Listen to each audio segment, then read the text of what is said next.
par Alexis. Ici, on voit maintenant quelque chose qui est plus opérationnel.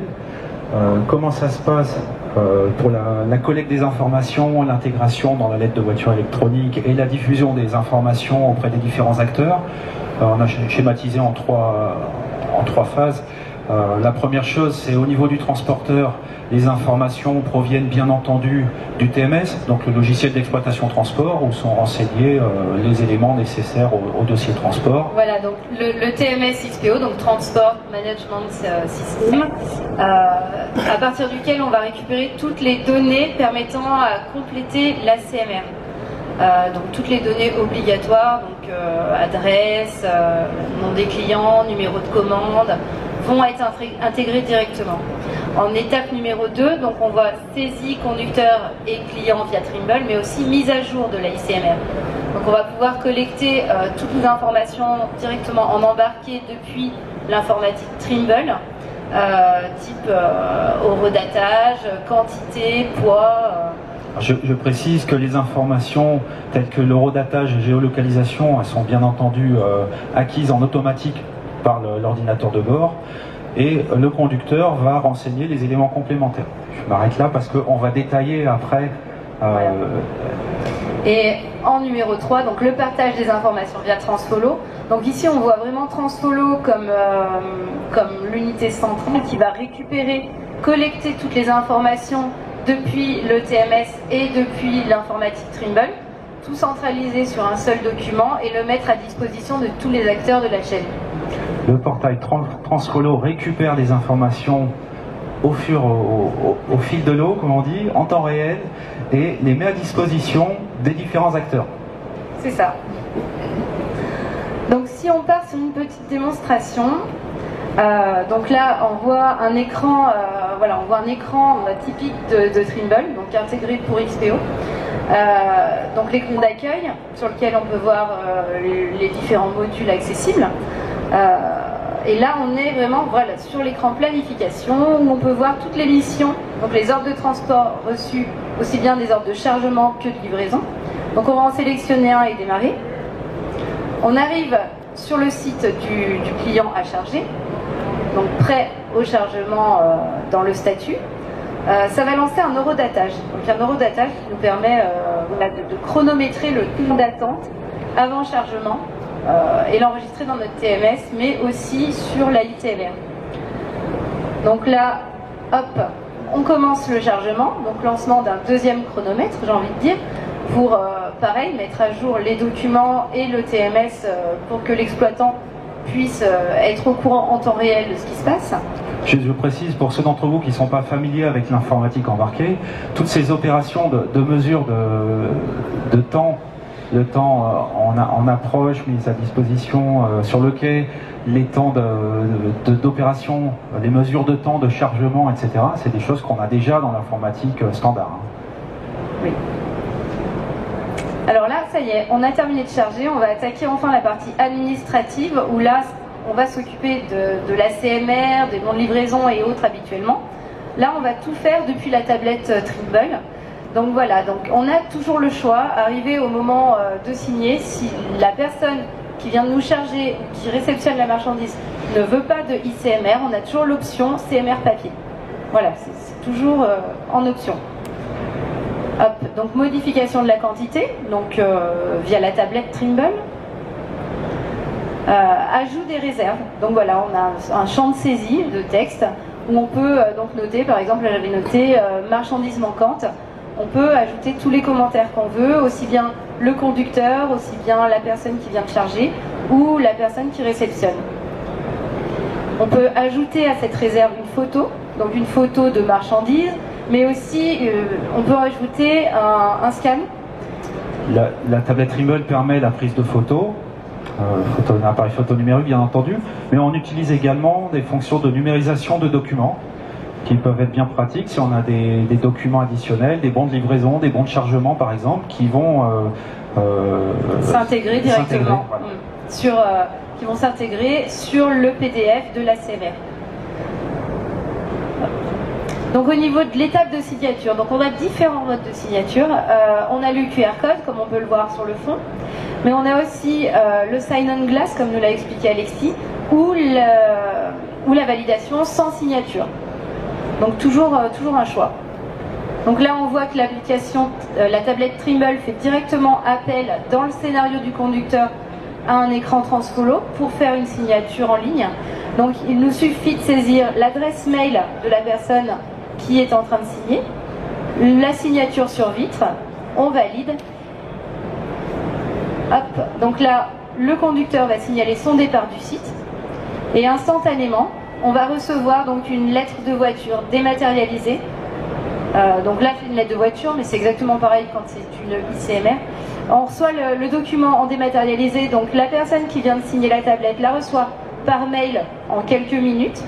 Le client qui a mandaté le transport la reçoit également par mail.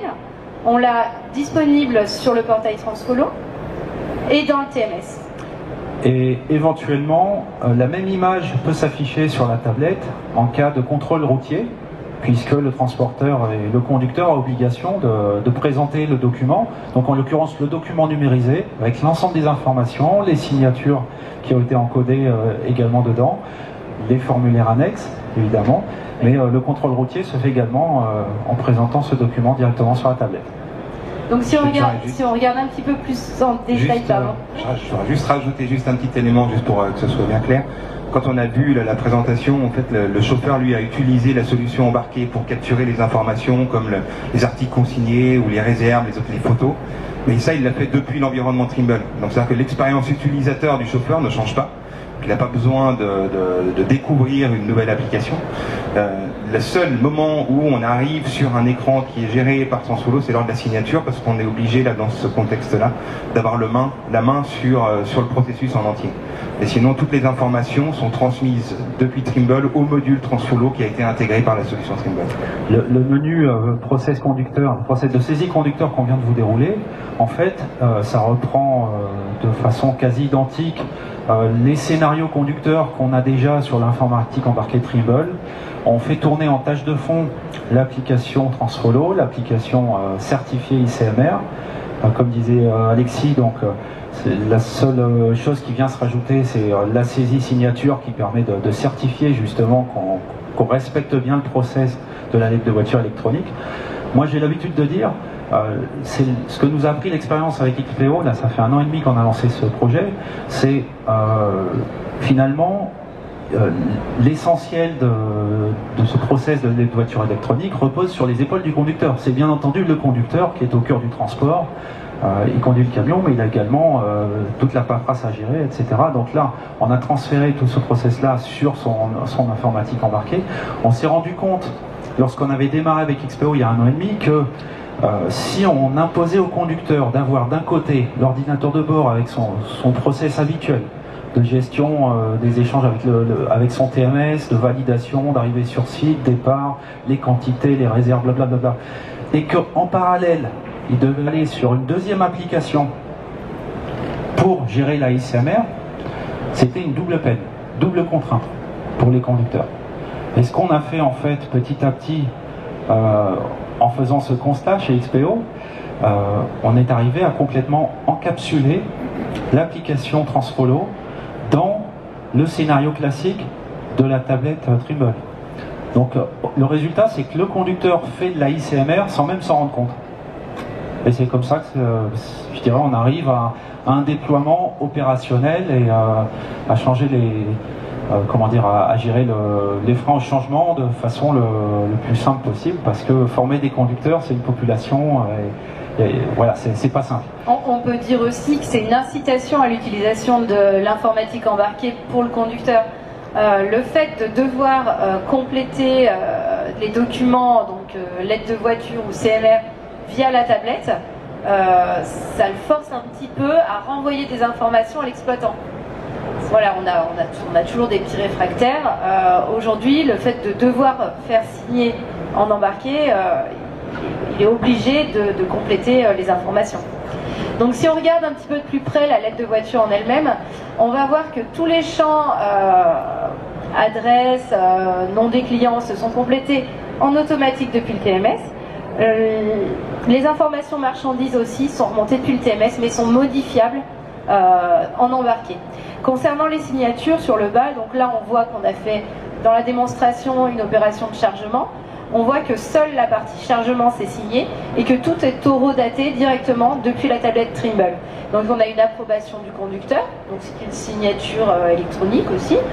Voilà, le document, on voit la petite photo qui s'est ajoutée. Dans le cadre où on a un document scanné, donc soit via application Cam Scanner, soit via un scanner embarqué directement dans le camion, puisque Trimble propose aussi des scanners en embarqué dans le camion.